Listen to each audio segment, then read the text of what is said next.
오늘은 사도행전의 말씀으로 교회의 기도라는 제목으로 하나님의 말씀 함께 나누겠습니다. 최근 현대인들이 공감하는 드라마 하나가 있습니다. 제목이 조금 긴데요. 서울 자가의 대기업 다니는 김 부장 이야기라는 드라마입니다. 보신 분들 계십니까? 실제로 대기업에 다니는 직장인인 송희구라는 작가가 2021년에 개인 블로그 인터넷 소설로 올렸는데 많은 사람들이 좋아해주고 읽히다 보니까 웹툰으로도 만들어지고 또 단행본으로 책으로도 출간되어지고 또 이렇게 현재는 드라마로 제작되어서 방영 중에 있습니다. 드라마의 주제는요, 제목에서 볼 수가 있습니다. 이 주인공인 김 부장이라는 사람이 한국 사회 안에 많은 이들이 선망의 대상으로 삼는 그러한 모습으로 나타나는데요. 서울의 자가로 자기의 집, 아파트가 있는 그러한 가정이고요. 그리고 좋은 대학을 거쳐서 대기업에 들어갔습니다. 그래서 부장 직함까지 달게 되었고요. 또 결혼하여서 대학에 다니는 자녀까지 있는, 어떻게 보면 소위 성공의 기준으로 여겨지는 모습입니다. 그러나 이 다음인, 이제 부장을 달았으면 그 다음 스텝은 임원을 달아야 되는데 임원을 달지 못하고 지방으로 이제 좌천되면서 그동안 대기업 부장이었다는 이 타이틀이 곧 자기라는 이 자아를 상실하게 되고 진정한 자아를 찾게 되는 그런 휴먼 블랙 코미디입니다. 이런 드라마에 공감하는 이유가 무엇일까요?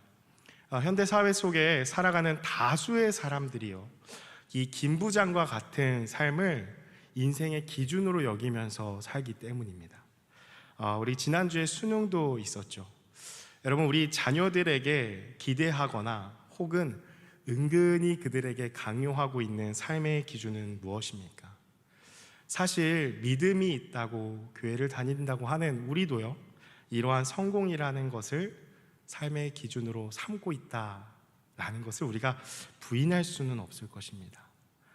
그러나 이것에 불편한 진실이 있습니다. 먼저 이런 삶을 모두가 다 살아갈 수 없다라는 사실입니다. 불편한 진실이죠. 또한 그렇게 성공을 한 것처럼 보여도, 그렇게 열심히 노력해서 좋아요, 성공을 했는데 성공을 한 것처럼 보여도 그 삶이 무너지는 것은 한순간에 일어나는 삶이 바로 우리의 삶이라는 것입니다. 우리는 인생의 기준을 성공에 맞추어 살다 보니까 그것을 갖지 못한, 그래서 늘 상대적인 박탈감 속에 살아가게 됩니다. 그래서 우울한 마음이 가득하게 되죠. 이렇게 무너진 마음으로 절망감에 사는 이들이 이 한국 사회 안에 너무도 많다 보니까요, 너무나 안타까운 현상이 드러나게 되는데, 며칠 전 기사를 통해서 접하게 되었습니다. 한국 사회 안에 한국인들 중에 10대부터 최근에 40대까지 한국인 사망 원인 1위가 자살이라는 것이었습니다. 10대부터 30대까지였는데 최근에 40대까지 확대가 되었습니다. 여러분, 50대는 괜찮을까요? 다행이라고 말하기란 좀 그렇지만 1위가 암이고요, 2위가 자살입니다. 그럼 어르신들은 괜찮으실까요? OECD 국가 중에 우리나라가 노인 자살률 1위입니다. 사랑하는 성도 여러분, 겨울을 향해 가는 이 시기에 찬바람이 불면서 찬란한 빛깔을 내었던 이 단풍이 떨어지는 것을 보게 되죠. 때로 그 단풍을 우리가 바라보고 있을 때에 우리 자신의 삶도 그렇게 낙엽과 같이 바닥에 다 떨어진, 그렇게 바닥에 들러붙어 있는 그러한 인생이라는 어떤 삶의 무력감이 찾아올 때가 있습니다. 무엇인가 열심히 한 것 같은데, 그래도 내 삶을 돌이켜보면은 나 정도면 열심히 산 것 같은데, 그렇게 내 손에 뭔가 쥔 것 같은 삶을 열심히 사는 것 같아서 막상 딱 펴보면은 아무것도 남아있지 않은 삶을 볼 때, 정말 기대하고 꿈꾸었던 모든 것들이 한순간에 무너져 버리게 될 때, 노력하면 할수록 더 잘 돼야 되는데 하면 할수록 모든 일이 다 꼬여버리기만 한, 그래서 마치 깊은 늪에 빠져 있는 것 같을 때, 나이도 들고 아픈 것도 많아지고 그렇게 삶의 소망이 전혀 없어지는 것 같이 삶에 침체에 빠져 있을 때가 있습니다. 사랑하는 성도 여러분, 혹시 오늘 이 자리 가운데에도 이렇게 살아있으나 죽은 자와 같이 무력감에 빠져서 하루하루를 살고 계신 분 계십니까? 정말 우리의 인생은 이렇게 아무런 소망 없이 무기력하게, 허무하게 이렇게 살아갈 수밖에 없는 것일까요? 오늘 성경을 보면요, 우리와 같은 이러한 생각을 하고 시간을 보냈던 자들의 이야기가 나타납니다. 예수님을 믿고 따랐던 제자들 베드로와 요한, 그 사도들과 무리들입니다. 예수님을 따른 이 제자들은요, 우리처럼 인생의 기준, 어떤 성공의 관점으로 예수님을 보았습니다. 그런 관점으로 예수님을 바라보고 기대했던 자들이었습니다. 로마의 압제 속에서 예수님이 그의 힘과 능력으로 이스라엘 백성들을 다 구원해서 그런 왕위에 오르셨을 때에 그 예수님의 오른팔, 왼팔이 되어서 나도 그렇게 권력을 누려야지, 지위를 누려야지, 성공한 삶을 살아야지 라고 꿈꾸었지만 예수님이 잡히시고 모진 고난을 당하시고 십자가에 달려 죽으시게 되니까 그들의 마음에 어떠한 마음이 남았을까요? 상실감과 무력감으로 가득 차게 되고 그들은 원래 있던 삶의 자리로 다 돌아가게 되었습니다. 여러분, 그런데 그런 자들의 삶에 놀라운 변화가 일어나게 되는데요, 부활하신 예수님을 만나게 됩니다. 그 예수님이 승천하시게 되는데 그것으로 끝이 아니라 오순절날 성령을 받음으로 담대하게 하나님의 말씀을 전하는 자들로 그들이 변화되었다는 사실입니다. 그래서 사도행전의 역사는 성령의 역사입니다. 성령의 행전이고 성령님이 일하시는 것을 볼 수 있는 것이 이 사도행전입니다. 이런 성령을 받은 베드로와 요한, 한때 정말 무기력했던 삶이 한순간에 변화가 되어져서 어떠한 일들을 펼치는가? 솔로몬 행각에서 설교를 하기 시작합니다. 예수가 어떠한 분이신지, 그가 그리스도시고 그분이 주라는 것을 선포했을 때 그 자리에서 회개하고 세례를 받은 자들이 3,000명이나 되는 사람들이 일어나게 됩니다. 그리고 베드로와 요한이 제9시 시간에 맞춰서 성전으로 들어갈 때에 성전 미문으로 들어가는 그 길목에 앉아서 구걸하던, 나면서부터 못 걷는 자를 예수의 이름으로 일으켜 세우고 그런 놀라운 기적을 행하게 됩니다. 또한 그런 일들을 행하면서 또한 하나님의 말씀을 담대하게 선포하게 될 때에 그 믿음을 갖는 자의 수가 5,000이나 되는 일들을 그들을 통해서 일어나게 되었다라는 것이죠. 여러분, 그런데 그것을 보고서 있던 유대 사회의 기득권자들인 대제사장, 서기관 장로들의 무리가 매우 언짢아하고 싫어했습니다. 왜냐하면 베드로와 요한이 전하는 그 예수를 죽인 자들이 바로 그들이었기 때문이죠. 그래서 그들은 베드로와 요한을 잡아서 투옥합니다. 그들을 신문합니다. 그리고 협박합니다.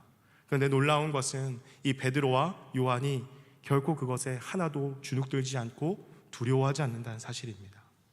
이 제자들을 통해서 일어난 일들이 많은 이들에게 퍼져나가게 되고, 그러자 대제사장 무리도 어찌할 바가 없으니 베드로와 요한을 잡아다가 도무지 다시는 예수의 이름으로 전하지 말고 가르치지 말라고 그들을 겁박하고 놓아주게 됩니다. 이 노임을 받은 베드로와 요한은 즉시로 그들의 동역자들에게 달려가서 그들에게 있었던 일들을 다 이야기하게 됩니다. 그들이 어떠한 마음으로 동역자들, 이 교회들에게 달려갔을까요? 그들의 마음 가운데 어떠한 마음이 있었을까요? 두려운 마음이지 않았을까요? 협박을 당하고 갔으니까 다시 잡힐까 하는 두려운 마음이지 않았을까요? 아니면 자신들과 같이 지금 예수를 믿고 따르는 형제 자매들도 잡힐 수 있으니까 빨리 대피시키려고 하는 마음이 있었지 않았을까요? 여러분, 놀랍게도 아니었습니다. 그것이 24절의 말씀에 나타납니다. 우리 읽었던 사도행전 4장 24절 말씀을 우리 다시 한번 함께 읽어보기 원합니다. 함께 읽겠습니다. 그들이 듣고 한 마음으로 대주제여 천지의 바다와 그 가운데 만물을 지은 이시요. 아멘. 여러분, 뭐라고 나타납니까? 그들이 듣고 한 마음으로 하나님께 소리 높여 이르되 라고 나타나는 것을 볼 수가 있습니다. 무엇을 하고 있죠? 합심기도 하고 있습니다. 그들이 열심히 달려가서 노임바 되었을 때에 열심히 달려가서 함께 모여서 행한 것이 무엇이냐? 기도라는 것이죠. 여러분, 정말 이해할 수 없는 상황이지 않습니까? 여러분, 대제사장들은 어떠한 자들입니까? 실제로 그들에게 해를 가할 수 있는 권력을 가진 자입니다. 그럼 그들이 협박한 그러한 내용들이 그냥 허무맹랑한 소리였을까요? 진짜 그들을 해할 수 있는 그러한 협박을 당한 것입니다. 그런데 그들이 함께 모여서 행하고 있는 것이 기도라는 것이죠. 반면에 그에 비해서 사도들과 교회는 사도행전 2장에서 성령이 임하셔서 이제 막 태어난 교회의 공동체였습니다. 결속력이 그렇게 강하지도 않았고요. 그렇기에 그런 자들의 리더라 할 수 있는 이 베드로와 요한이 공회에 잡혀갔다라는 이것은 교회의 심각한 위기 상황인 것이죠. 왜냐하면 예수님처럼 죽을지 모르는 절체절명의 위기이기 때문입니다. 그런데 그들이 무엇을 행하는가? 기도라는 것입니다. 사랑하는 여러분, 나라에 심각한 재해가 있고 위기가 닥치면은 어떤 현상이 일어나죠? 중대본이 소집되지 않습니까? 중앙재난안전대책본부가 꾸려집니다. 그리고 나라의 위기가 닥치면 국가안전보장회의가 소집되어집니다. 그리고 나서 피해 상황, 현재 상황 보고받고 이거를 어떻게 해결해 나갈지 긴급회의에 들어가는 것이 재난의, 고난의 상황에 닥치는, 대처하는 우리의 자세라는 거죠. 여러분, 나라만의 일입니까? 회사도 그렇습니다. 기업도 그렇고요. 가정도 그렇고요. 사람이 모인 모든 모임에는 문제가 생기면 무엇을 합니까? 먼저 비대위를 열고 비상대책위원회를 열어서 이걸 어떻게 해결할까 회의를 하는 것이 사람들의 모임의 모습이라는 것이죠. 여러분, 근데 지금 교회는 무엇을 행합니까? 기도한다라는 것입니다. 여러분, 이해가 되십니까? 물론 교회니까, 예수님을 믿는 자들이니까 기도할 수 있다고 우리는 이해할 수 있습니다. 여러분, 그렇다면요, 기도할 수 있다고 치고요, 그렇다면 그들이 한 마음으로 간절하게 기도해야 되는 내용은 무엇이어야 될까요? 그 고난의 상황에 그들이 정말 열심히 무엇을 간구해야 할까요? 우리의 상식으로 생각하면 당연히 그들의 마음에는 목숨에 대한 두려움, 죽음에 대한 두려움이 있으니까 하나님께 생존 문제를 두고서 매달려야 하는 것입니다. 하나님 살려달라고 이렇게 기도하는 게 당연하죠. 그게 정상입니다. 그런데 어떻게 기도하는가? 24절에서 30절이 이 기도의 내용인데요, 우리가 읽었던 24절 후반부의 말씀을 보면은 한 마음으로 소리를 높여서 이렇게 부릅니다. 대주제여, 천지와 바다와 그 가운데 만물을 지으시니 라고 하나님을 부르면서 기도합니다. 여기서 그들의 믿음을 볼 수 있는데요, 그들의 고백이 무엇인가? 비록 지금 내 눈앞에 닥쳐진 현실, 이 세상에 권세 잡은 자들은 로마 군인들이고 또한 대제사장과 같은 그러한 무리들이지만, 그런 자들에 의해서 강력하게 통치가 이루어지고 있는 상황이고 어떠한 소망이 보이지 않는 그러한 상황이지만, 실상은 온 세계와 만물을 주관하시는 분은 하나님이시라는 믿음의 고백을 하는 것입니다. 그리고 25절에서 28절의 내용이 하나로 묶이는데, 다윗이 반역자들에게 쫓겨다니며 지은 시인 이 시편 2편 1절 2절 말씀을 인용하면서 예수님에 대한 이 예언을 그들이 고백합니다. 세상에 왕들이 일어나고 통치자들이 함께 모여 주와 그리스도를 대적한다 라는 것이 다윗의 입을 통해서 하나님이 말씀하신, 예언하신 그 말씀이었다. 그래서 그것을 그대로 헤롯 안티파스와 본디오 빌라도에 의해서 예수를 핍박하는 일들이 일어났고, 오늘 자신들을 핍박하는 일들이 일어났다라는 것을 인정했다라는 것입니다. 여러분, 다시 말하면 예수님이 당하신 고난과 더불어서 베드로와 요한이 예수의 이름으로 당하게 된 이 고난은 하나님의 권능과 뜻대로 이루려고 예정하신 것, 하나님이 말씀하신 것이 그저 말씀하신 대로 이루어진 것뿐이라고, 당연히 일어날 일이 일어난 것뿐이라고 그들의 고난을 받아들이는 자세를 보인다라는 것이죠. 여러분, 기도를 하면서 이렇게 하나님의 어떤 주 되심, 주권을 인정하고 또 예정하신 말씀대로 일어나는 것을 고백하는 것은 그럴 수 있다 칠 수 있습니다. 기도하는 상황이니까요. 하나님 높으신 분이십니다, 그렇게 간구할 수 있고, 또한 우리에게 일어난 이 고난은 하나님이 미리 예정해서 말씀하신 것이 그대로 이루어진 것입니다 라고 인정하고 받아들일 수 있습니다. 여러분, 그렇다면 이제 상식적으로 그러한 고난이 있고 어려움이 있으니 이제 본격적으로 무엇을 구해야 될까요? 우리가 아까 나눈 것처럼 살려달라고 기도해야 되죠. 자신의 안위를 위해서 기도해야 되지 않습니까? 여러분이라면 뭐라고 기도하시겠습니까? 여러분, 고난의 상황에 닥쳤을 때 교회에 왔습니다. 함께 기도합니다. 대주제여 천지의 바다와 모든 것을 만드신 이여, 그러면서 기도하는 거 좋습니다. 인정합니다. 그런데 그리고 나서는 이제 본론으로 들어가야 되지 않습니까? 무엇이라 고백하시겠습니까? 하나님, 고난 가운데 왜 가만히 계시냐고. 하나님 나를 좀 보호해 달라고. 하나님, 이 고난에 침묵하지 마시라고. 이 고난을 좀 걷어가 주시고 지켜달라고 안위를 구하는 것이 맞지 않습니까? 그런데 그들이 어떻게 기도할까요? 29절의 말씀인데요, 우리 같이 함께 29절의 말씀도 함께 읽어보기 원합니다. 함께 읽겠습니다.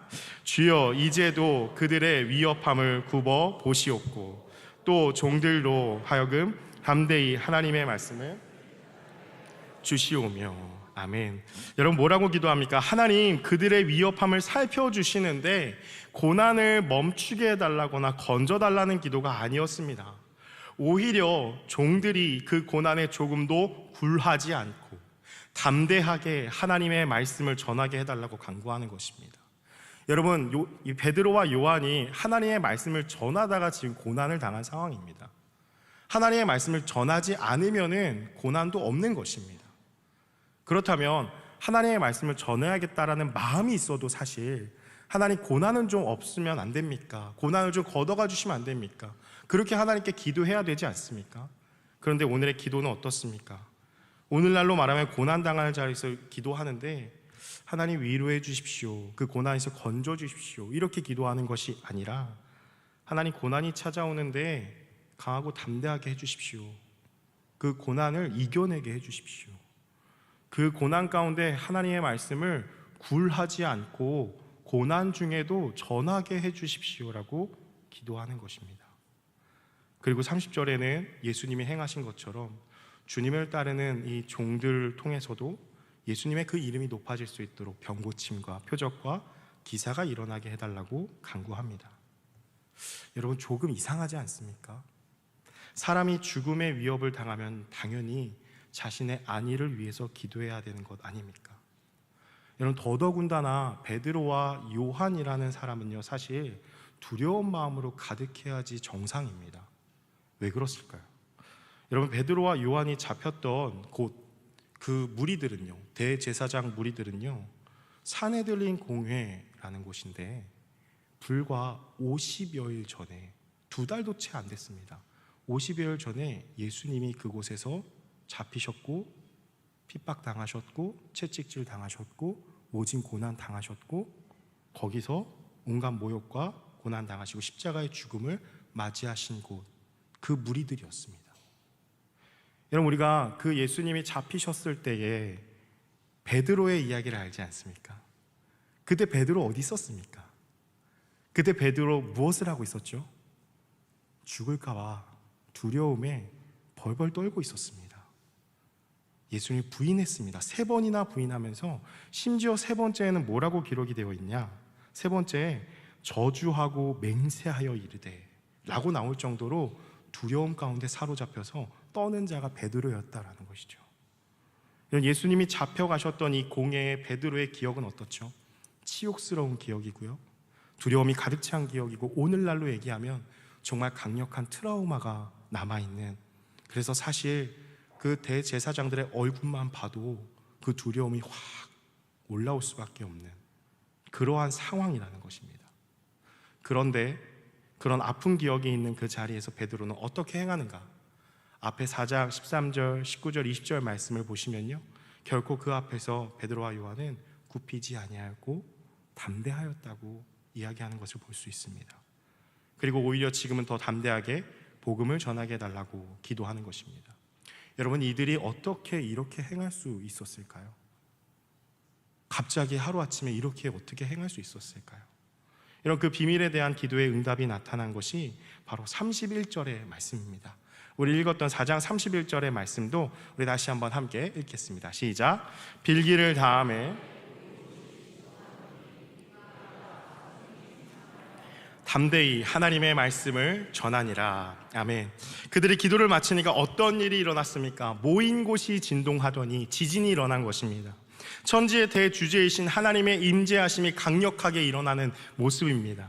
세상의 권세자들 앞에 조금이라도 두려워하는 마음, 하나님 외에 다른 것으로 채웠던 그 마음들에 대해서 거룩한 진동이 그들 가운데 일어난 것이죠.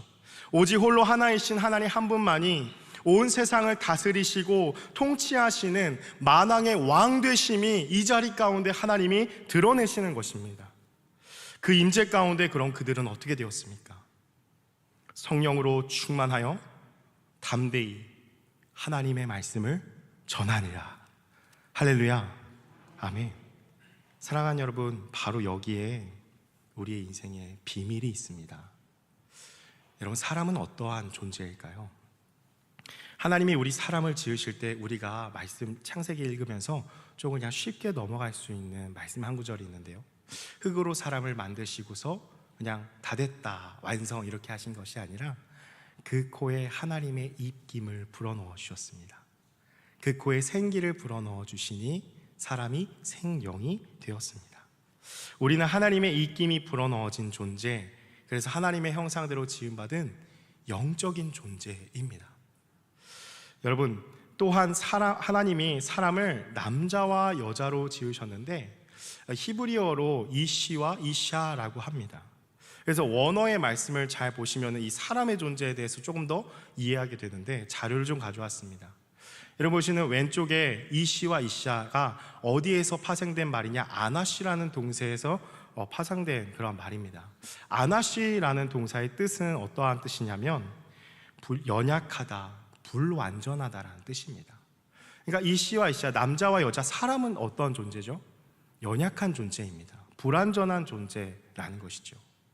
또한 이 이시와 이샤 가운데 발견할 수 있는 또 한 가지의 특징이 있는데요, 오른쪽 그림을 보시면은 이시와 이샤가 이 히브리어로 써져 있는데 제일 위에 이시라는 단어의 가운데 빨간색으로 요드라는 점 같은 게 하나가 있고, 그리고 이샤라는 단어의 제일 뒤에 히브리어에서는 거꾸로 히브리어는 읽게 되니까요, 그 해라는 그 단어만 빠지면은 똑같은 글자가 두 가지 나타나는 걸 볼 수 있죠.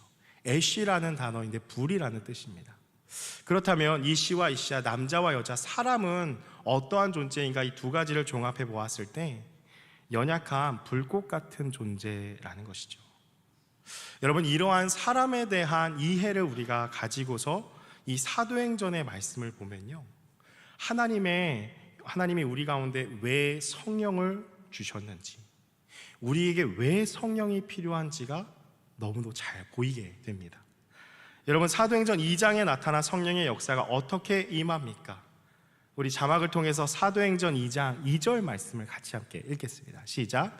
호련히 하늘로부터 급하고 강한 바람 같은 소리가 있어 그들이 앉은 온 집에 가득하며. 여러분, 어떠한 모습입니까? 하나님의 임재하시는 모습입니다. 하나님의 영광이 그 집 가운데에 가득 찬 모습이죠. 호련히 하늘로부터 급하고 강한 바람 같은 소리, 여러분 연상되십니까?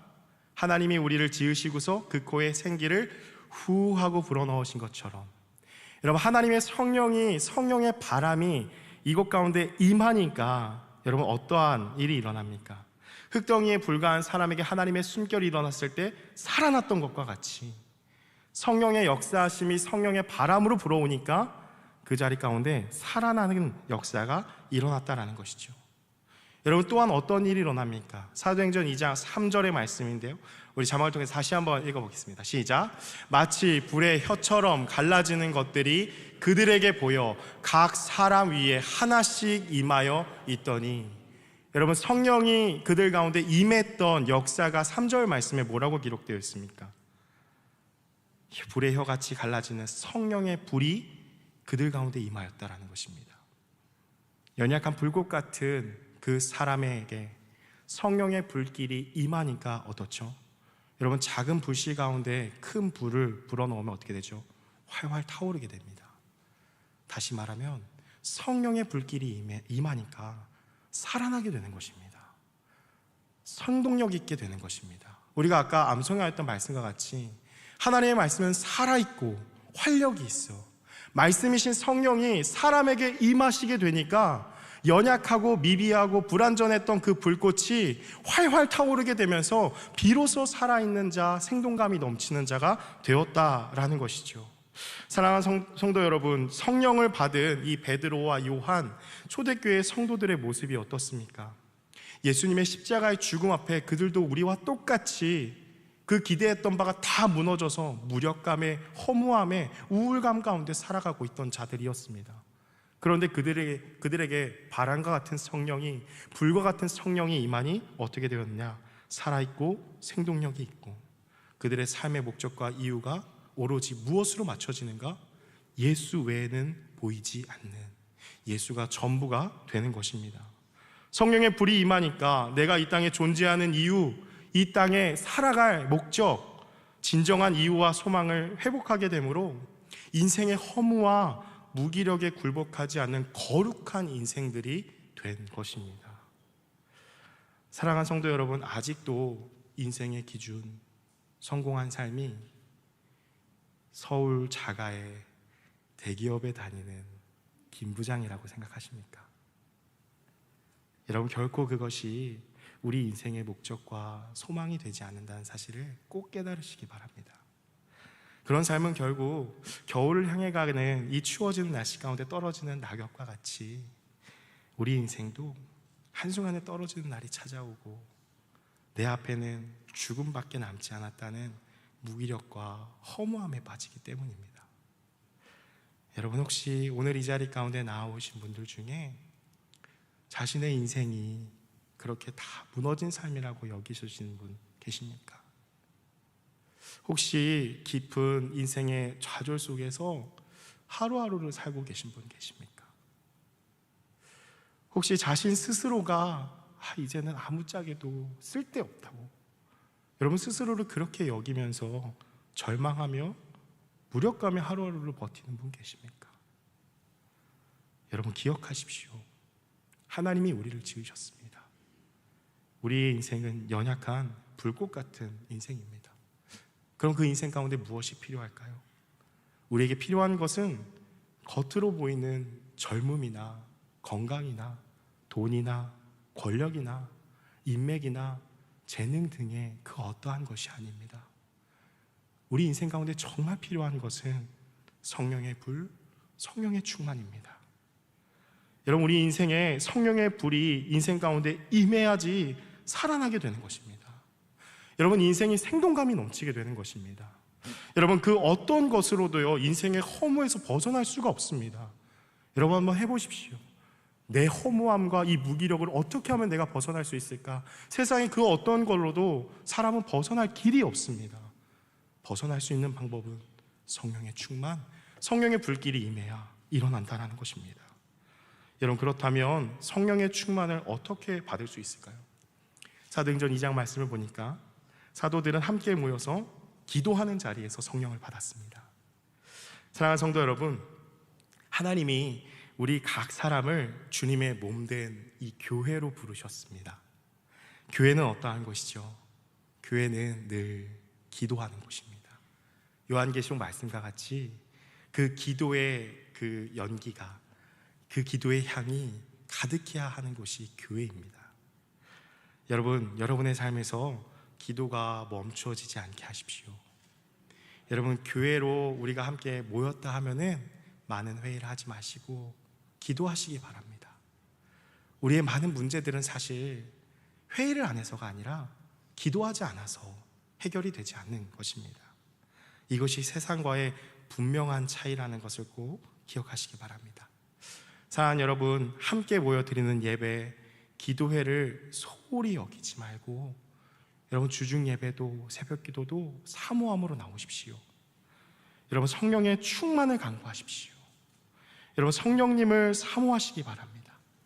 하나님 앞에 나와서 진심으로 하나님을 구하고 그 성령님을 사모하면서 성령의 충만을 구하시기 바랍니다. 예배의 방식이나 어떤 사람이 문제가 되는 것이 아닙니다. 여러분, 우리가 간절히 사모하는 마음으로 함께 모여서 전심으로 하나님 앞에 기도할 때에 하나님께서는 사모하는 자에게 성령을 부어주시고 성령이 우리에게 임하실 때 우리 안에 모든 무너졌던 예배들이 살아나고 우리의 모든 어그러졌던 삶이 회복될 것입니다. 저와 여러분의 삶, 우리 금호중앙교회 공동체가 성령 충만한 주님의 몸된 교회가 되기를 주님의 이름으로 축복합니다. 아멘.